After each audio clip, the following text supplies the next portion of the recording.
Hello everyone, welcome to design go rhythm, जहाँ हम बुनते हैं खूबसूरत ताने बाने, जुगाड़ तुगाड़, जिससे कि आप भी इंस्पायर हो सकें और अपने आसपास छुपी हुई क्रिएटिविटी को पहचान सकें। आज एक ऐसी ही कहानी मैं आपके साथ शेयर करने वाली हूँ। तो यह है एक पुराना बैनर जो घर के किसी कोने में धूल खाता हुआ गुड़ी मुड़ी पड़ा था। कोई बहुत पुराने इवेंट जिसको हर कोई भूल चुका है उसके बारे में था, जिसके रंग तक फीके हो चले थे। जो ये भूल तक चुका था कि वो एक बैनर है, मगर जैसे कि आप देख रहे हैं कि हम इस पर टेक्सचर क्रिएट करने की कोशिश कर रहे हैं, रंग भी बिल्कुल पुराने डिस्कार्डेड वाले यूज़ कर रहे हैं। टेक्सचर दिखना शुरू हो गया, ऐसा लग रहा है जैसे दूर तक फैला लैंडस्केप हो, जैसे नेचर खुद आकर इस कैनवस पर बिखर गया हो। मगर देखिए, बात यहीं ख़त्म नहीं होने वाली। ये तो बस कहानी की समझो पृष्ठभूमि है, अभी तो जादू होना बाकी है।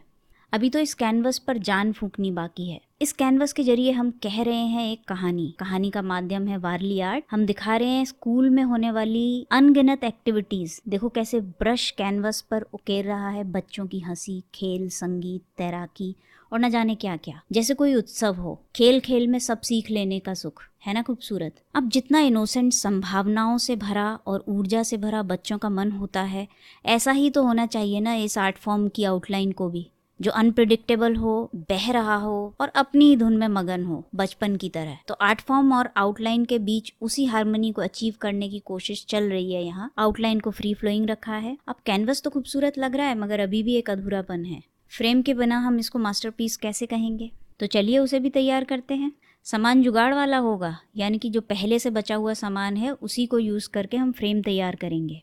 लकड़ी और MDF के बोर्ड से हम ये फ्रेम तैयार कर रहे हैं।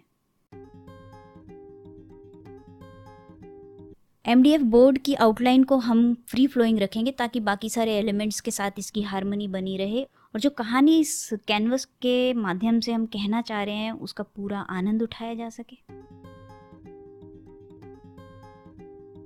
एजिस को स्मूथ करने के लिए ग्राइंडर का भी यूज कर रहे हैं हम।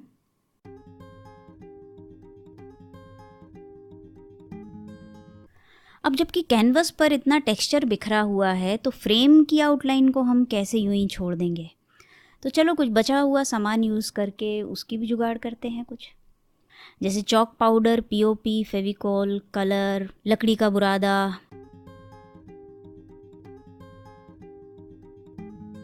इन सब का पेस्ट हमने बना लिया है और इसको हमने अप्लाई किया है। देखिए कितनी खूबसूरती से ये हमारे आर्टवर्क के साथ ब्लेंड हो रहा है। अब हम आर्टवर्क को फ्रेम के ऊपर फिक्स करते हैं। इसके लिए हम कैनवस की बैक साइड पर ग्लू अप्लाई कर रहे हैं।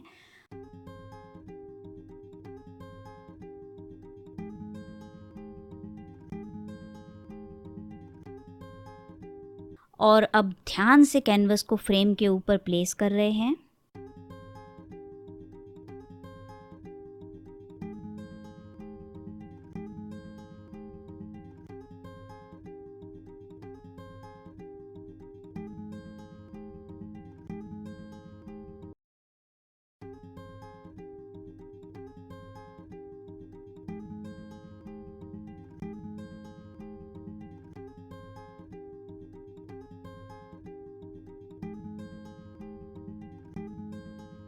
ट्रांसफॉर्मेशन कंप्लीट हुआ। भरपूर बचपन और जीवन से भरा ये आर्ट फॉर्म अब तैयार है किसी भी खाली पड़ी दीवार को जीवंत करने के लिए। तो दोस्तों, मैं ये कहना चाहती हूँ कि अपने आसपास फैली खूबसूरती को, जादू को पहचानो, अपने अंदर छुपी हुई क्रिएटिव स्पिरिट को जगाओ। चलो मिलकर शुरू करते हैं इमेजिनेशन और क्रिएटिविटी की ये जर्नी, जहाँ पे बहुत साधारण सा मटेरियल भी कोई खूबसूरत सी आर्ट फॉर्म की शक्ल ले सकता है।